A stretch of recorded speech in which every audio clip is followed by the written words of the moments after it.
Boy kulot, marunong ka ba maglagay ng password? Nako, wala akong alam sa ganyan. Oh, nanonood na naman siguro kayo ng Cocomelon, no? Hoy, Abudo, nakalabas na naman yung PisoNet mo.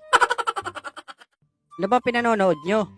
Pinilalagyan ko kasi tong cellphone ko ng password. Go, si Bogart, eksperto dyan.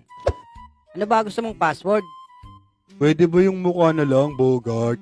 Ako, hindi pwede. Lapad-lapad ng mukha mo. Baka pisngi mo lang makita sa camera. Yung boses na lang, Bogart. Ah, oo nga. Abudo, pag sinabi kong magsalita ka, sabihin mo, open. Sige, Bogart. Okay. 1, 2, 3, go! Nako, na-record at tahol ng aso, Abudo. Paano gagawin? Di habulin mo yung aso para ma-unlock mo yung cellphone. Hala, paano to, Bogart? Nako, hindi ko rin alam eh. Pagaya mo na lang dito kay Boy Kulot. Total, mukha namang aso ito eh.